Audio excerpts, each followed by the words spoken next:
Have you ever wondered why your mind refuses to stay quiet, even for a moment? Why you replay old memories that hurt you, or imagine future problems that haven't even happened yet? It's almost as if your brain is working against you, trapping you in a cycle of stress, fear, regret, and overthinking. And the worst part is, you don't even realize it's happening. You think you're fighting the world, but the real battle is happening inside your head. That's the painful truth most people never confront. The mind is a wonderful servant, but a terrible master. This is exactly where the power of now enters, like a sudden pause in the chaos. Eckhart Tolle doesn't just write a book, he delivers a shock to the system. He holds up a mirror to the reader and asks a question so simple, yet so unsettling. If your mind creates your suffering, then why do you keep listening to it? And this question hits hard because all of us, no matter how strong, successful, or self-aware, are guilty of living everywhere except the present moment. We live in memories we can't change, in imaginary futures we can't control, and in mental conversations that never actually happened. Meanwhile, the present, the only place life truly exists, quietly slips away. And here's the part that stings. Most people don't even know they're prisoners of their own thoughts. The mind whispers fears that aren't real. It feeds you problems that don't exist. It convinces you that happiness is somewhere in the future or buried in the past. Tolle challenges this lie with a radical truth. The now is all you ever have. When you hear that for the first time, it feels almost too simple. But the deeper you go, the more you realize that every moment of peace, clarity, and joy you've ever felt came from being fully present, without the mind dragging you backward or forward. And that is why this book is not just another feel-good guide. It's a direct confrontation with the one thing that silently ruins your life, unconscious thinking. Tolle exposes how your thoughts hijack your emotions, how your ego shapes your identity, and how you unknowingly create your own suffering, simply by not being here right now. It's uncomfortable, it's eye-opening, and it's life-changing. So if you've ever felt lost in your own head, if you've ever wished for peace but didn't know how to find it, or if you've ever suspected that life has more depth than the noise inside your mind, then stay with me. Because this book doesn't just explain the present moment, it pulls you into it. And once you experience it, even for a second, nothing about your mind or your life will ever feel the same again. Chapter 1. You are not your mind. Have you ever noticed how your mind talks even when you don't want it to? You try to relax, but the mind starts replaying conversations from yesterday. You try to sleep, and it throws fears of tomorrow at you. You try to be peaceful for one moment, and suddenly you're drowning in thoughts you never asked for. It's almost as if there's a voice inside your head that never stops, commenting, criticizing, worrying, judging, calculating. And the strangest part is, we assume that this voice is us. We assume that every thought we hear is our own identity speaking. But what if it's not? This is the bold truth that Chapter 1 forces you to confront. You are not your mind. And hearing that for the first time feels almost unbelievable. If I'm not my thoughts, then who am I? But as Tolle unravels this idea, something profound becomes clear. Your mind is not who you are, it's simply something you use. A tool, a mechanism, a storyteller, a machine that constantly generates thoughts, just like the heart pumps blood. But somewhere along the way, humans made a tragic mistake. We stopped using the mind and started being used by it. Think about this.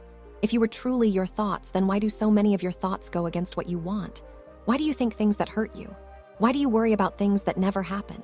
Why do you criticize yourself in ways you would never allow another person to? This disconnect shows something crucial. There is a thinker, and then there is an observer. The thinker is the mind. The observer is the real you, the awareness behind the noise.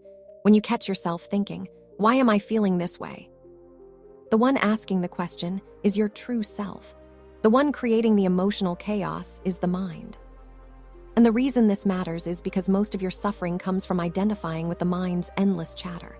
The mind creates stories about what should have happened, what could happen, what might go wrong, and what others might think. These stories become emotional traps. You start reacting not to the world, but to the world inside your head. You feel pain from memories that no longer exist. You feel fear about futures that aren't real. You get angry, anxious, bitter, and stressed. All because the mind keeps pulling you away from the present moment. Tolle exposes this with undeniable clarity. The mind is a survival machine, not a happiness machine. It evolved to look for danger, predict threats, and solve problems. But in a world where most danger is psychological, the mind creates problems just to feel useful. It tells you lies like you're not enough. You should be afraid. Something bad is coming, and you need more to be happy. And because we believe these thoughts, we suffer. Not because life is painful, but because we live in a false reality created by uncontrolled thinking. But here, where the breakthrough happens, the moment you realize you are not your mind, something incredible begins. A distance appears, a gap, a space between you and your thoughts. Suddenly, you're no longer trapped inside them, you're watching them, observing them, seeing them as passing clouds instead of truth. And in that moment of awareness, the storm inside your head begins to calm. You breathe differently. You feel differently. You exist differently. Inner peace doesn't come from controlling the mind. It comes from no longer believing everything it says. Chapter 1 is not just an explanation. It is an invitation. An invitation to step out of unconscious living and reclaim your inner stillness. It asks you to challenge everything you assumed about yourself and begin experiencing life with fresh, present awareness. Because once you understand that your thoughts are not you, the mind loses its power to control your emotions.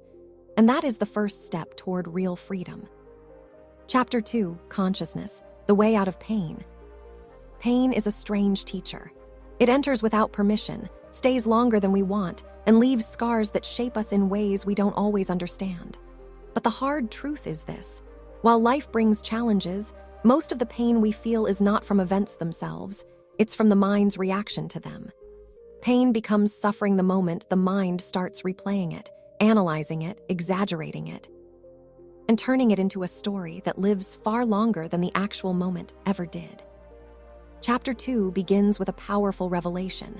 Emotional pain cannot survive in the presence of consciousness. That sentence alone changes everything. It means pain doesn't control you because of its intensity. It controls you because you are unconscious when it happens. You're not present. You're trapped in thoughts about the past or fears about the future. And in that unconscious state, the mind takes over and magnifies pain into something much larger than life. Think of the last time you were deeply hurt. Was it the event itself that caused the suffering, or the endless thoughts afterward? The why did this happen? The what if it happens again? The how could they do this to me? The mind takes the moment and stretches it into weeks, months, sometimes years of emotional replay. This is what Tolle calls the pain body, a collection of old emotional wounds and memories that the mind feeds on. The pain body wakes up whenever something triggers it, and suddenly you find yourself reacting in ways that feel irrational, overwhelming, or uncontrollable. But here's the secret the mind doesn't want you to know. The pain body has no power when you become fully conscious of it.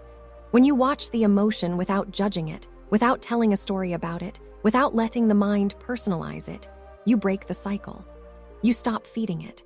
Awareness becomes the light that dissolves the shadow. And the pain body, which once felt so heavy and dominant, begins to lose its grip. Tolle explains this beautifully. Pain can only exist when you resist the present moment.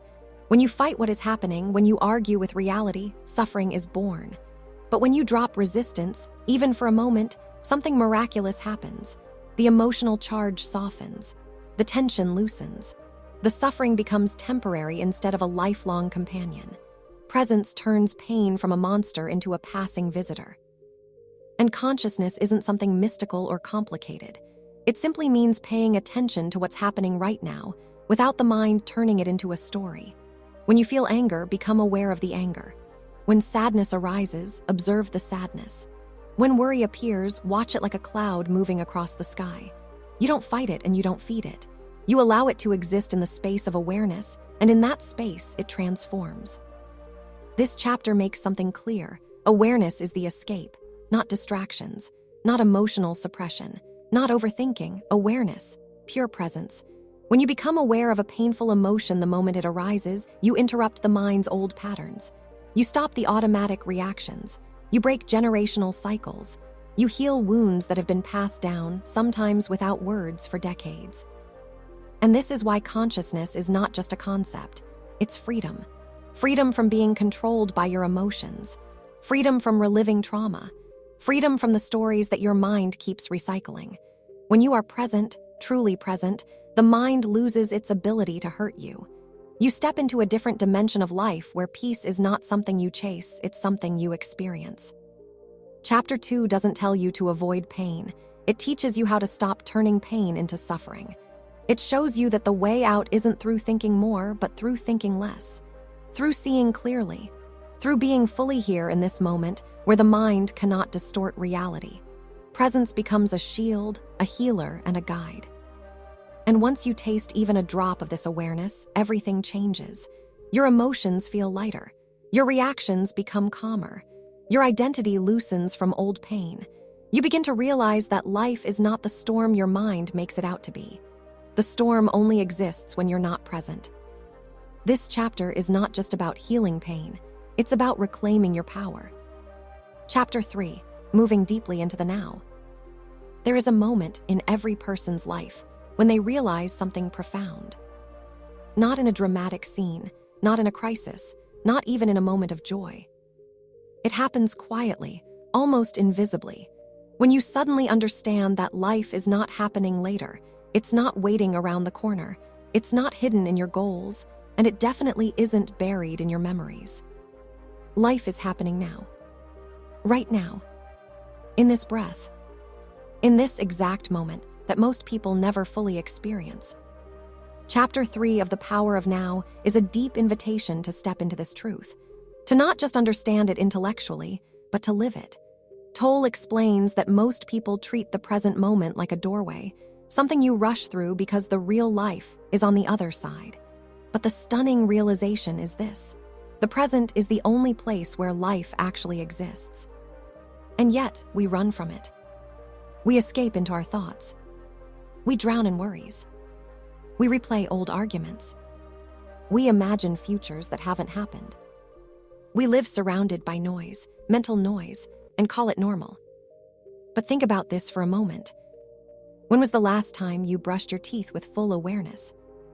Not thinking about your day, not planning, not remembering, just aware. Most people can't even recall. This chapter challenges that unconscious living. It exposes how the mind robs us of the richness of life by constantly pulling us out of the present moment. The mind loves to drag us into the past or push us into the future because the mind feeds on time. Time is where stress, guilt, regret, and anxiety live. And the more you live in the mind's time-created world, the further you drift from the real world, the world of now. But here's the breakthrough. The present moment is not a tiny sliver between the past and the future. The present moment is your entire life. It's the space where your consciousness awakens, where peace lives, where clarity emerges. And when you learn to stay here, fully, you unlock a level of freedom that most people never experience. Tolle offers a simple yet transformative question. What problem do you have right now? Not tomorrow. Not next year. Not in your imagination. But right now, in this exact moment. Most of the time, the answer is none.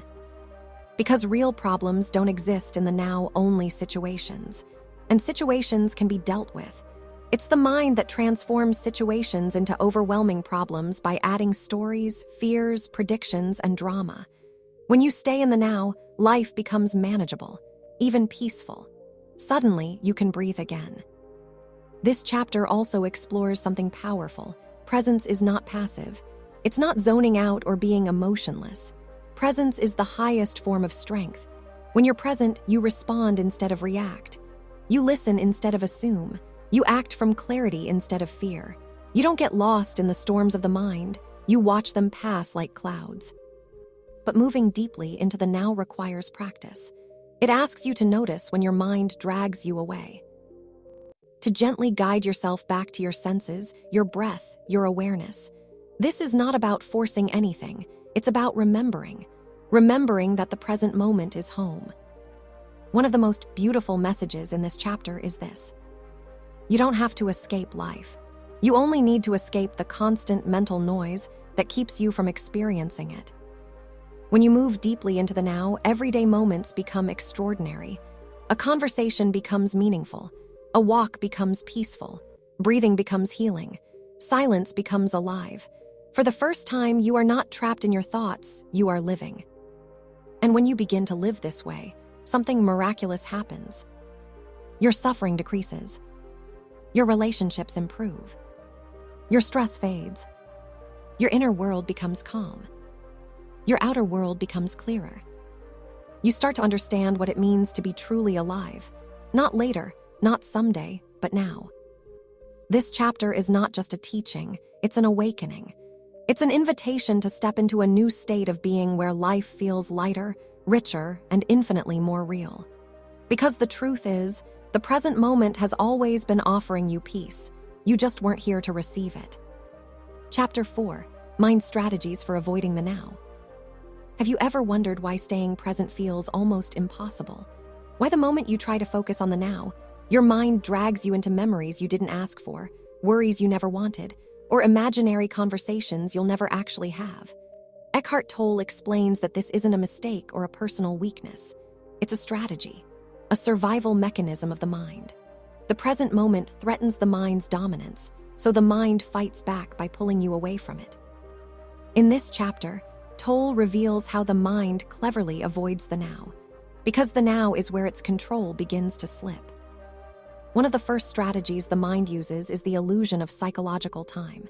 It convinces you that your peace, happiness, and fulfillment are waiting for you in the future. It whispers, "You'll be happy when you get the job, when you succeed, when life finally falls into place." But it keeps moving the finish line. Tomorrow becomes next week, next year, someday. Meanwhile, the present moment slips through your fingers. This becomes the mind's greatest trick, keeping you chasing a future that never arrives. Then comes the strategy of manufacturing problems. The mind exaggerates tiny inconveniences into crises, turns small fears into threats, and creates endless scenarios of what if. It feeds you drama because drama forces you to think. And the more you think, the stronger the mind becomes. But Tolle highlights a shocking truth. Most of the problems that stress you out don't exist in reality.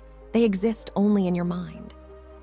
If you pause and examine this moment, not yesterday, not tomorrow, but right now asterisk, you'll often realize that you're not actually in danger at all.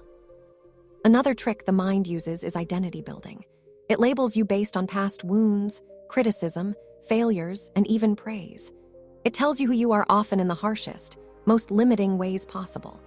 These labels become psychological walls, shaping your behavior and your self-image.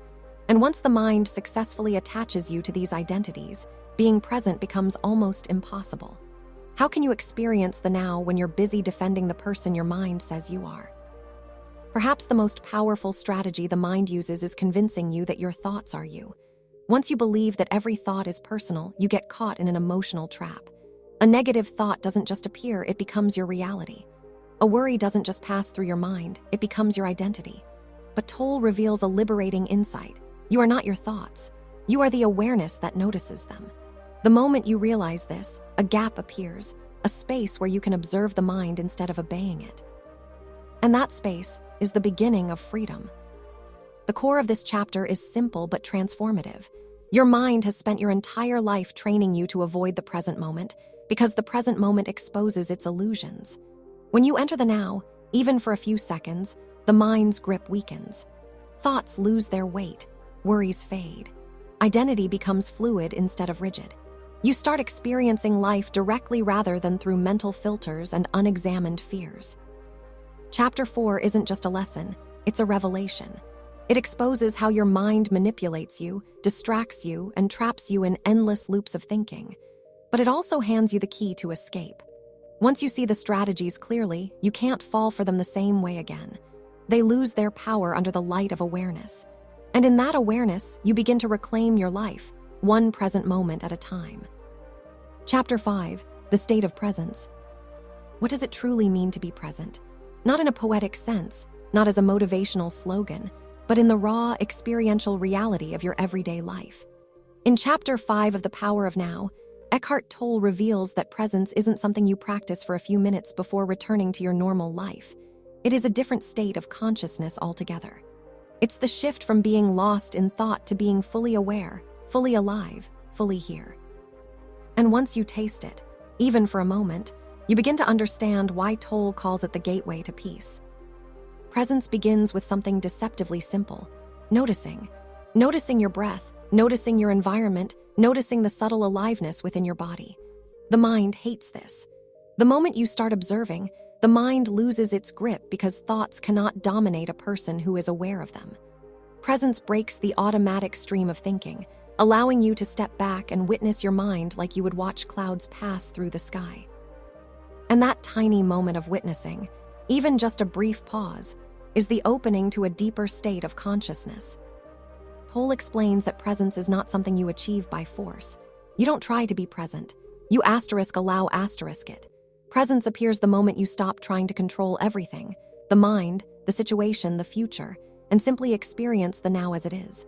It is a state free from resistance, free from judgment, free from the stories you tell yourself about what should or shouldn't be happening. When you enter presence, even for a few seconds, the entire quality of your awareness changes. You shift from mental noise to something quiet, vibrant, and deeply peaceful. One of the most striking things about presence is that it exposes how much of your life you've spent unconscious. Most people live in a permanent state of mental autopilot, reacting instead of observing, thinking instead of experiencing. Presence breaks that cycle. It allows you to respond rather than react. It gives you space to breathe between stimulus and action. Suddenly, emotions lose their ability to overwhelm you, because you see them as temporary waves instead of storms that define you. The state of presence also dissolves the illusion of time. When you're fully present, the past no longer drags you backward and the future no longer pulls you forward. You're not remembering, you're not anticipating, you're just here. And in that here-ness, an entirely different kind of intelligence emerges, something deeper than thought, something intuitive and calm. Tolle calls this the essence of your being, the consciousness beneath the mind. But presence isn't always comfortable. When you first begin to step into it, the mind fights back. It tries to pull you into thoughts, into drama, into imagined problems. It wants your attention because attention is its fuel. Yet every time you gently return to awareness, whether through your breath, your senses, or the inner stillness within your body, you weaken the mind's control. Presence grows stronger. The inner noise becomes quieter. And slowly, a new sense of clarity enters your life. In this chapter, Tolle emphasizes that presence is not an escape from reality. It is direct contact with reality. It is seeing, hearing, feeling, and experiencing life without the filter of fear, judgment, regret, or expectation. Presence makes simple moments profound. The taste of food, the sound of rain, the feeling of sunshine on your skin. It reconnects you to a level of aliveness you didn't realize you had lost. Ultimately, the state of presence is not an exotic spiritual goal. It's your natural state, the one you were born with before the mind took over. Tolle's message is simple but powerful. The more you anchor yourself in the now, the more life begins to feel spacious, peaceful, and deeply meaningful. Presence is not something you visit occasionally. It is a way of being that transforms how you think, how you feel, and how you live. Conclusion. And there it is, the power of now. A book that isn't just read, it's lived. A book that doesn't simply give you information, it gives you transformation. As we reach the end of this journey, take a moment. Really pause. Notice the space around you. Notice your breath. Notice the stillness that exists beneath all the noise of your daily life. That stillness, right now, is the essence of everything Eckhart Tolle wants you to discover. Because the truth is, most people spend their entire lives running from their past toward their future, chasing things that never bring the peace they expect. They wake up already stressed, go through the day on autopilot, and go to bed with their minds still spinning. They live everywhere except the present moment. But this book reminds us that the only place where life actually happens is now. Not yesterday, not tomorrow, now. Each chapter in this summary is a doorway into awareness, into consciousness, into a deeper understanding of yourself. Whether it's the mind's tricks, the burden of emotional pain, the illusion of time, or the miracle of presence, Tolle shows us that freedom isn't something you find in the outside world. Freedom is inner. Freedom is awareness. Freedom begins the moment you stop letting your mind control you and start observing it instead. But here's the thing most people forget. Knowing this is not enough. Transformation doesn't come from listening once. It comes from practice. It comes from choosing, again and again, to return to the present moment. To break the grip of unnecessary thoughts. To step into the quiet, powerful awareness that exists behind your mind. And if even one part of this summary made you pause, reflect, or breathe differently, then you're already on the path. So if you want more clarity, more peace, more understanding of the human mind, don't let this be the end of your journey. Let it be the beginning. If you enjoyed this summary, if you felt even a small shift in perspective, if you want more life-changing insights from some of the most powerful books ever written, make sure you subscribe to the channel. Hit the like button to support the work, and share this video with someone who needs it, because sometimes one idea can redirect an entire life. Your presence, your awareness, your peace, they are closer than you think. All you have to do is return to the now, again and again. And every time you do, you reclaim a piece of yourself that the mind has kept hidden for far too long. Thank you for watching. Thank you for being here. And most importantly, thank you for choosing to wake up. Until the next video, stay aware, stay present, and stay connected to the power of now.